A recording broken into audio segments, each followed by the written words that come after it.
She looks sweet and unassuming, but there's a mad scientist living inside of me. I call her Maddie the Baddie. She got formulas running in her head and potions bubbling all over the place.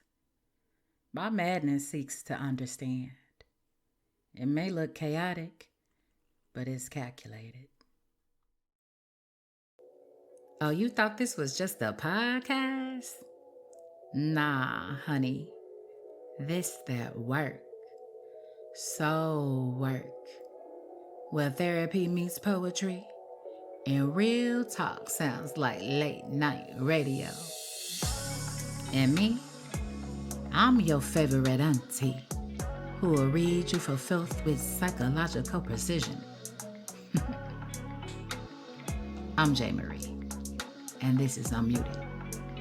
Relational rants and real talk. Yeah, I got what you want and what you never knew you needed.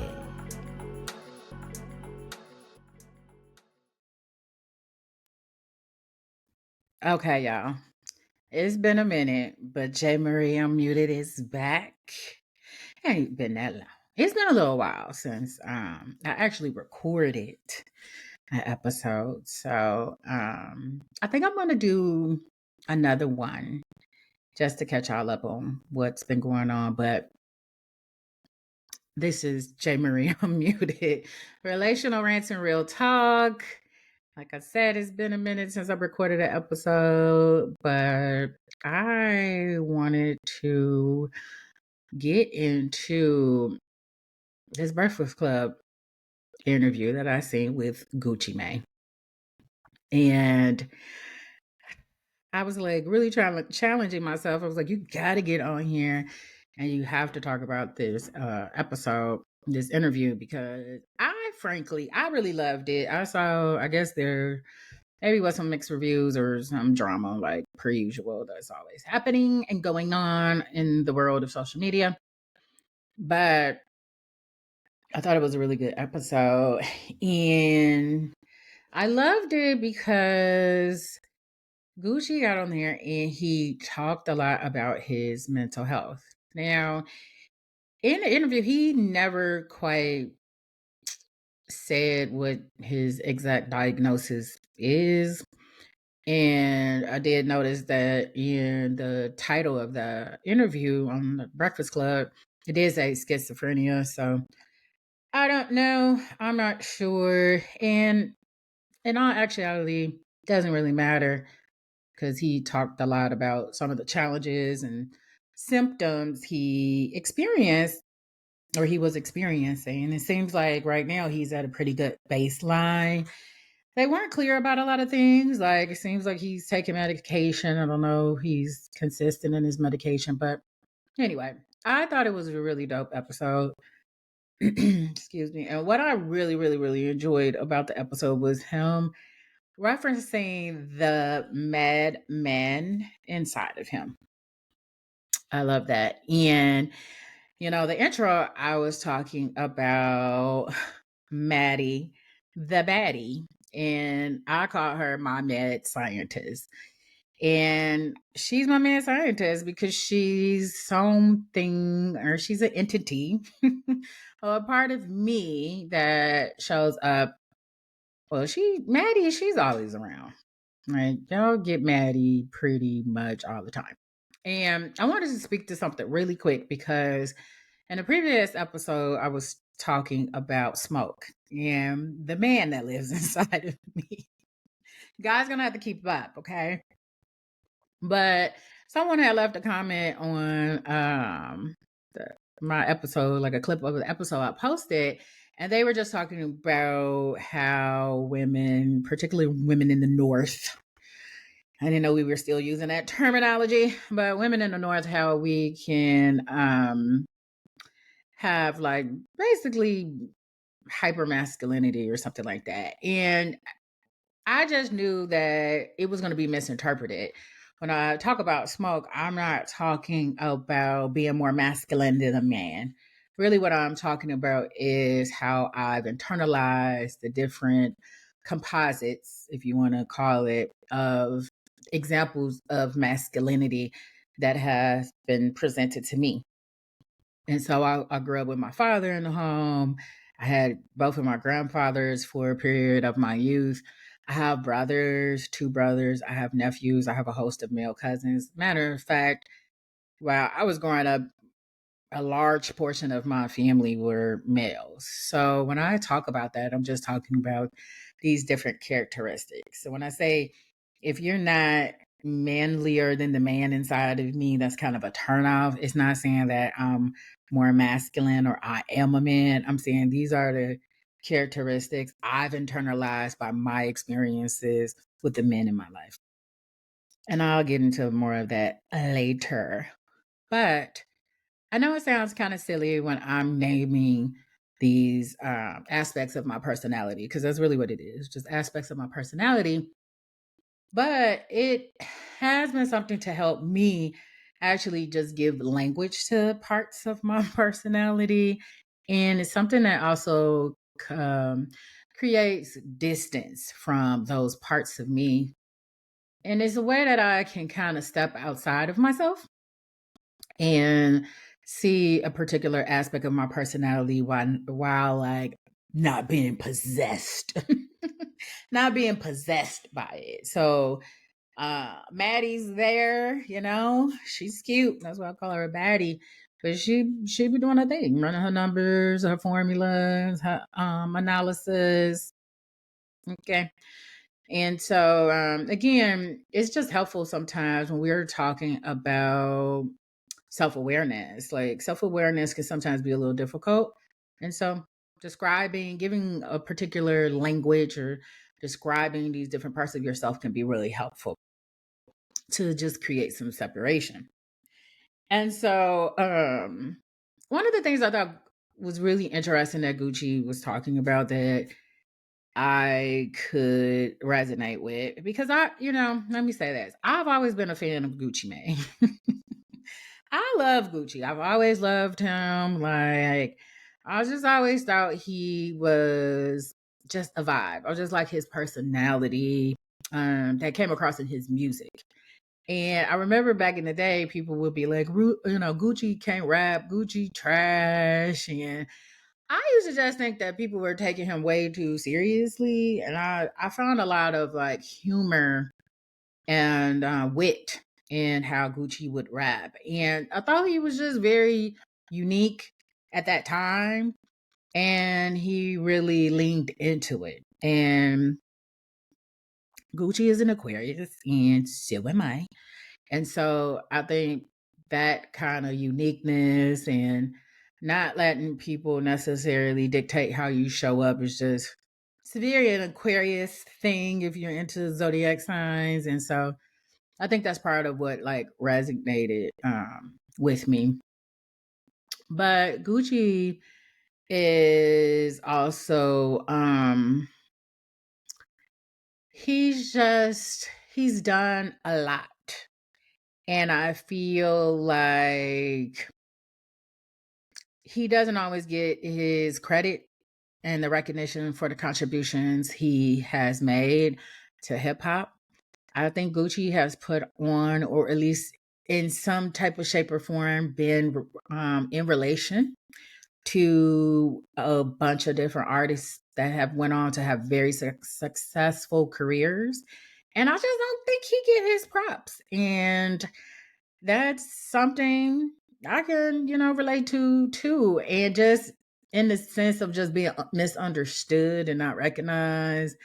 Um, I think sometimes it really does take the misunderstood to understand the misunderstood. And so, anyway, something that he brought up in the interview was he was just kind of talking about now that he has basically got his mental health under control and is much more like a family man. He was saying that he really missed the like kind of manic behavior that would contribute to some of the ways that he produced music, like his high output.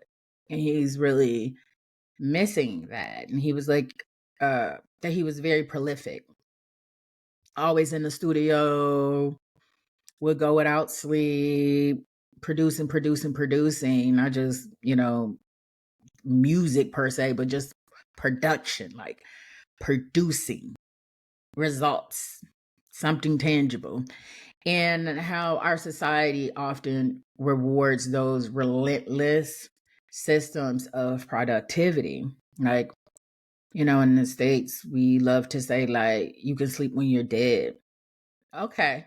Keep going without a lot of sleep, you're going to end up dead. That's just the reality. And one of the things I'm kind of going through right now is trying to adjust to like an easier pace in my life. And that's really hard. Like, I'm really struggling with not being able to like pull myself up and soldier on in the ways that I used to work. Like, it takes my younger brother, he probably is the one that cracks the most jokes about how I work. Cause he'll be like, you got 3-4 jobs. Like, a lot of people knew that about me, where like I would have 3 or 4 jobs. Like, and I'm running around, I'm here, I'm there, and I'm trying to have a social life. I'm trying to show up for my family. Like, I'm doing all this stuff and I'm working like a crazy person. And so these last couple of years, I've been like, I'm just been burnt out, and I'm like, this is not sustainable. But slowing down also feels really uncomfortable for me. And so I've just been dealing with that tension. So it was just really interesting him mentioning that he misses that, that part of him, as we kind of talk about parts. So it does feel counterproductive in a sense when you're faced with this culture that's just puts so much pressure on you to produce, to be productive. And when you take a moment to rest, and particularly for trauma survivors, rest is really, really hard. It's really difficult because it's scary. Yeah, it's scary. Because what do you do? How do you feel that time when you're not consuming yourself with producing something? And then the other aspect of it that I've been also sitting with is just aging. Because I'm not at that age where it's like my cognitive capabilities are decreasing. And I'm not that old, obviously. But you can't help but think about it because you're always like, well, I used to be able to do this, that, and that. I used to be able to blah, blah, blah, blah. And now you're like, it's not even that you necessarily even want to do that stuff anymore. A lot of times you don't even want to do it. It's like I don't really want to feel that burnt out. I don't want to feel that fatigue. So I'm learning more about discernment. Like, where is it that I really want to pour my energy into? What feels more rewarding to me? And how can I adjust the speed? Because I don't want to feel fatigued and burnt out all the time. I'm not the energizer bunny, even though I used to act like it. So I thought it was pretty cool that he spoke on that. And his wife, Keisha Kior, she was in the interview with him. And I have mixed feelings about her, or I did. I mean, I think the interview made me look at her in a different light. And because recently she made a post, or she was in another interview, and she was talking about how many elements of Gucci life that she controls. And I was like, that's so strange. And it wasn't from the standpoint of knocking her, of playing her role as a wife, because I saw the discourse on social media about that, and it's always like this. If you kind of have a negative interpretation of that, it's like, this is why you're not married, this is why y'all not in a relationship, or if it's the other way where that's what a wife is supposed to do, you're a pick me. It's really annoying, okay? But I did feel like she was somewhat controlling. And when I talk about control, I don't mean it from the standpoint of like abusive control. I don't think she was abusive, but I was like, damn, you talking about you pick out all his outfits and all that stuff. That's a lot. That's a lot to have control over. And so I started thinking about her protectiveness. That's what it looked like more to me in that interview of the lengths she goes to or goes through to protect Gucci Man. And a lot of times from himself or from, him doing particular behaviors or, kind of triaging when maybe he goes off the rails and says things inappropriate to, in his different like interpersonal relationships. She kind of handles that and cleans that up. And she spoke a lot about the role of being an individual who deals with someone who has significant mental health issues. I've been there myself in terms of like just caring for someone who, just has really severe mental illness. And it can be very taxing to love someone who struggles in that capacity.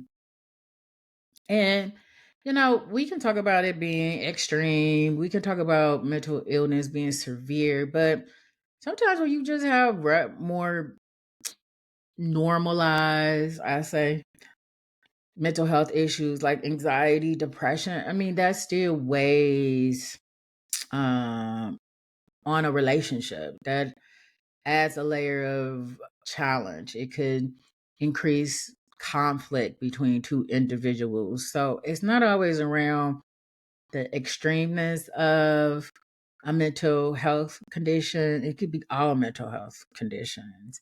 Personally, I have ADHD.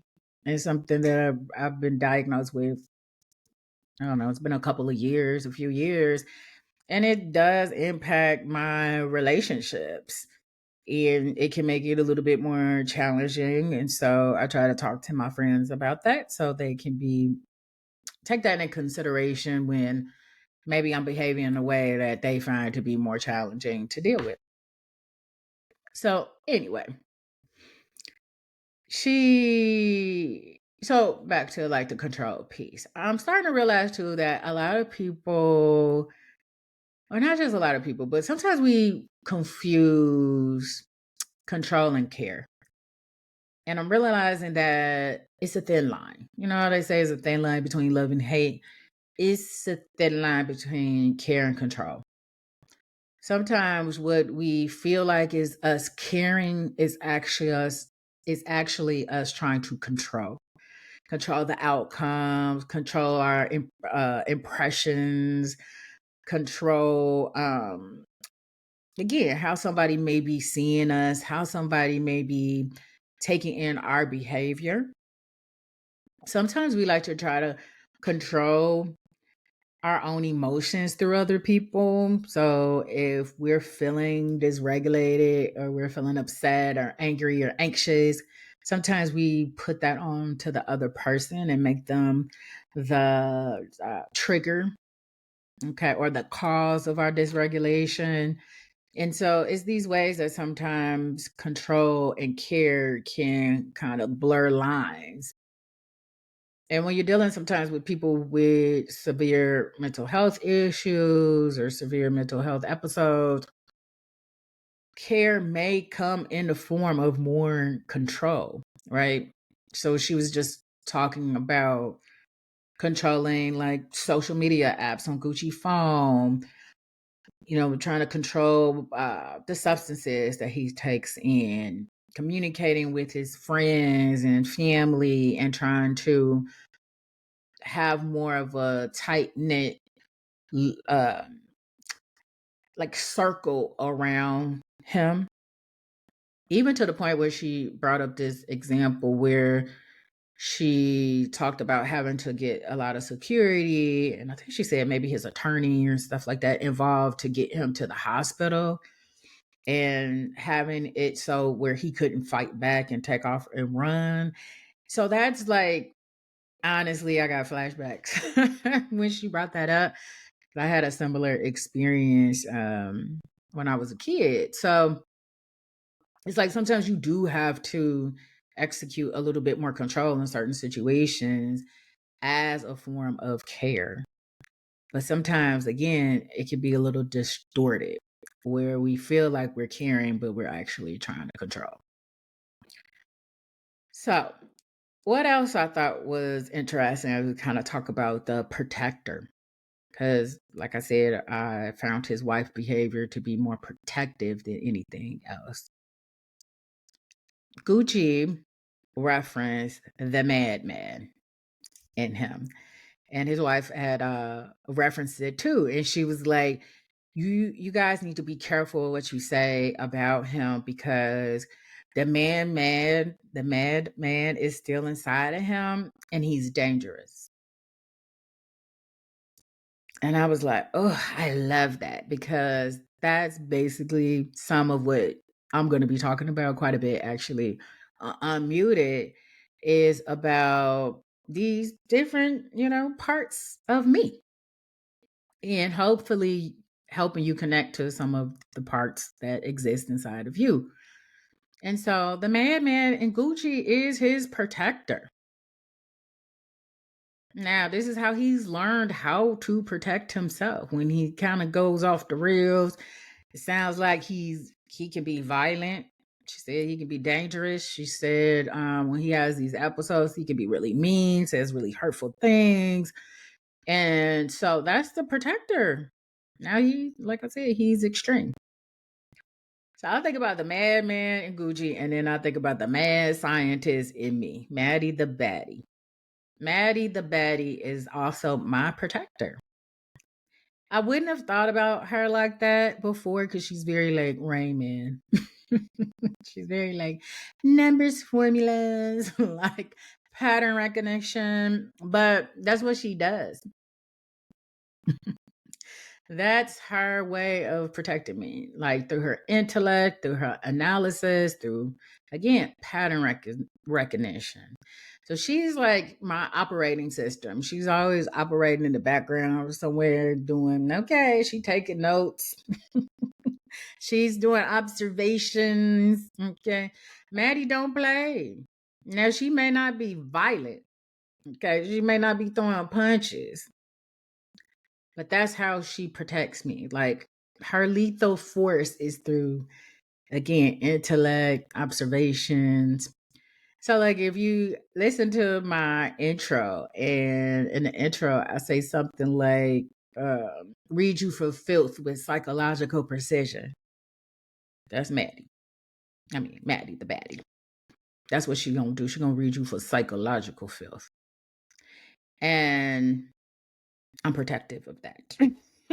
I try not to let her out that much. Like, I try not to, like, because I know I can read people in a different way than other people, because I have the psychological training, and I have a very keen sense of pattern recognition. So I'm going to read you in a very different way. So I try to be mindful of that. But that skill is also something I've transmuted and use in the work that I do as a therapist, in my clinical work. It's patterns, pattern recognition, behavioral observations, these different things. I'm always running kind of experiments, looking at results, and it is something that I actually utilize to help my clients to obtain the goals that they want to and achieve the healing that they're looking for. So when he brought up that madman, I was just like, real recognize real. Like, let Maddie the Baddie. I want to connect with the. I don't really want to connect with the madman in him, but I would love to have a conversation with Gucci. Like, yo, madman, I got, I got one, Maddie. She's sweet. She looked a little lost in the sauce, lost in clouds, but she be paying attention. Don't play with her. No, don't play with her.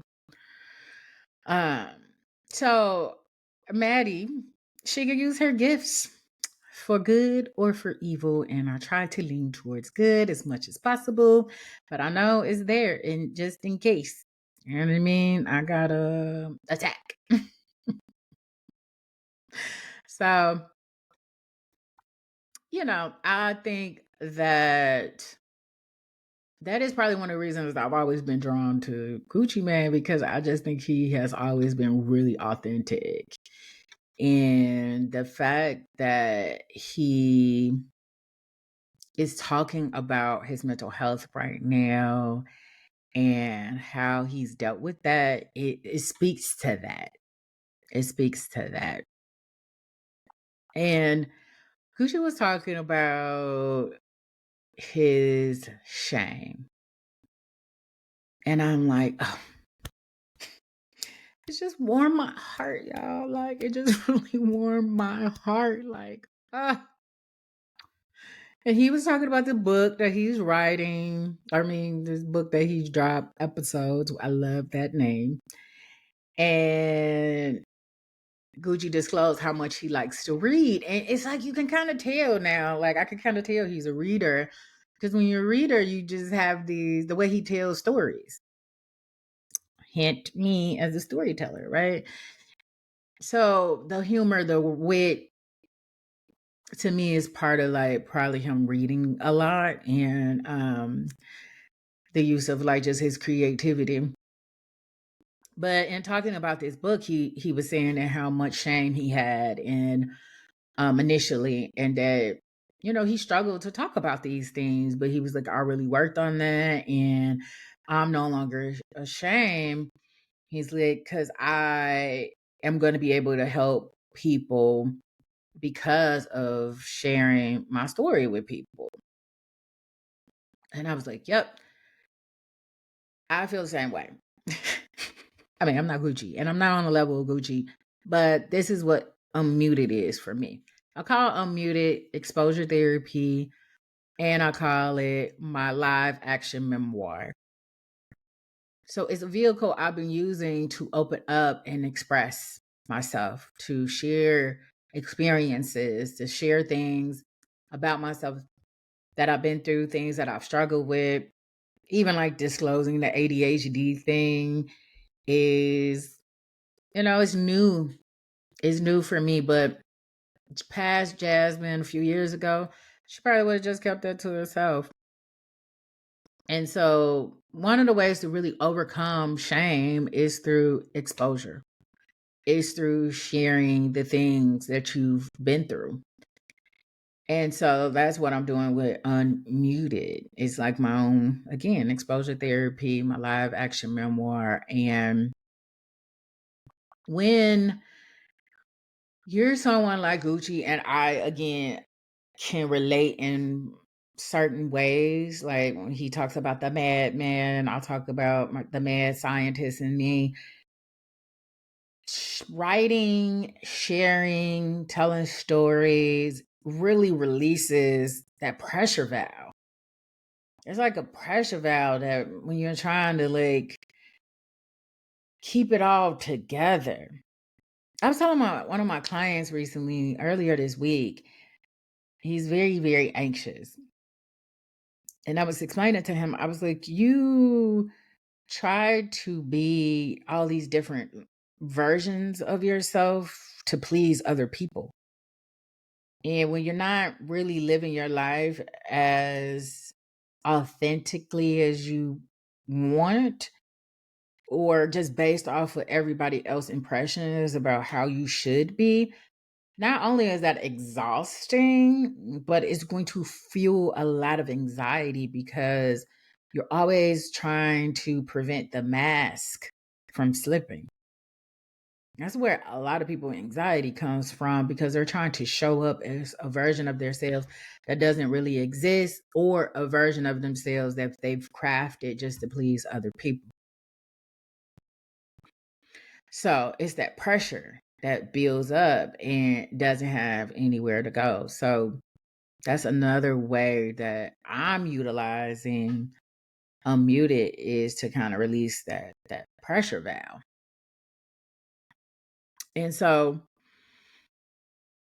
the self-awareness that Gucci was showcasing on that Breakfast Club interview made me think about something.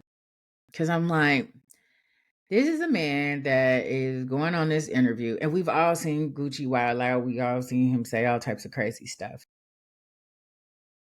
And he's on the Breakfast Club interview talking about basically hearing voices. His wife was saying times where he stood outside for 24 hours. He's talking about manic episodes. He's talking about hearing voices. He's talking about all of this stuff. And I'm sitting there and I'm looking at him and I'm like, he look pretty normal.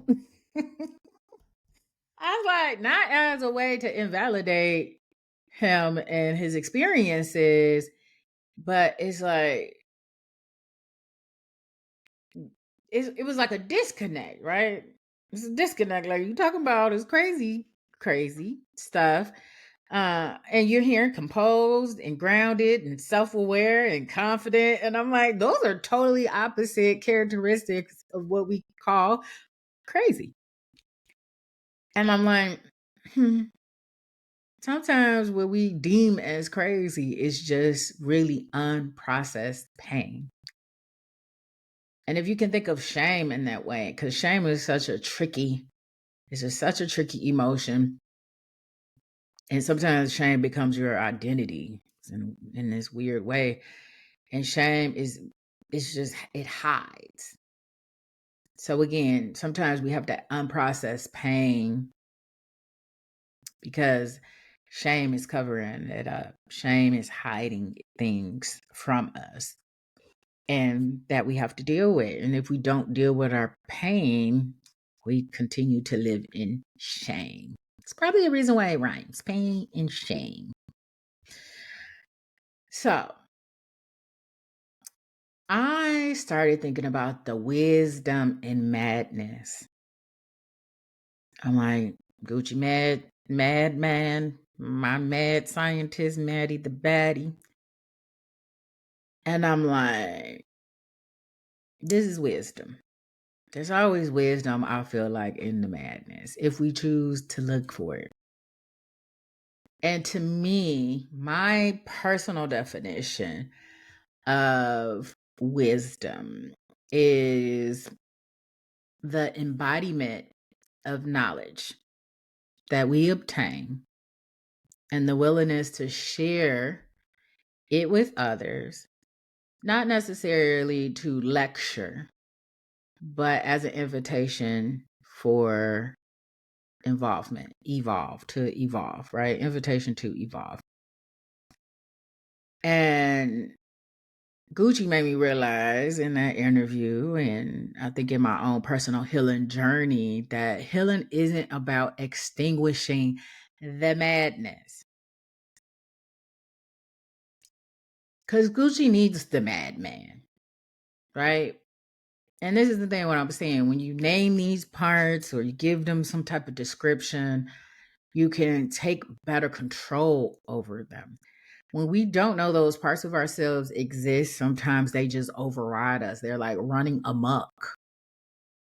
So I know sometimes when I get into over analyzing things, I'm overthinking, I'm inputting this number and that number, trying to change the calculator. I know that's just Maddie going crazy. I'm like, girl. And I could just kind of step outside and be like, chill. Chill, Maddie. I might get another part of myself to come and I'm like, go handle Maddie, because you over there doing her Rain Man thing, going crazy, driving me crazy. So healing is not always about extinguishing the madness. It's, to me, about taking responsibility for it. And that's what I thought that interview was so beautiful, because Gucci was taking responsibility for his madness. He didn't totally get rid of it. He didn't reject it. He didn't pretend like it don't exist anymore. He's He's said, yep, this is a part of me. And in certain instances, in certain situations, I know when it's going to come out. And I'm trying to reduce those situations where my man got to show up. So we all have a little madness inside of us. Ain't no getting away from it. We all do. You don't have to have a diagnosis. Some of y'all do have a diagnosis and y'all don't know y'all got a diagnosis. That's okay. But you don't have to have a diagnosis to have madness because we all are a little mad, okay? Because we're humans. So what I want you to take away from this podcast episode, the wisdom, right, that I'm offering, not to lecture you, not to criticize you, but as an invitation, I'm inviting you to reflect on how you relate to your own madness. How do you care for it? How are you responsible for your madness? Okay. That's what I'm leaving you with today. As always, I see you, I hear you, and I'm here with you. And thank you for being here with me. Until next time, this is J. Marie Unmuted, and I'm out.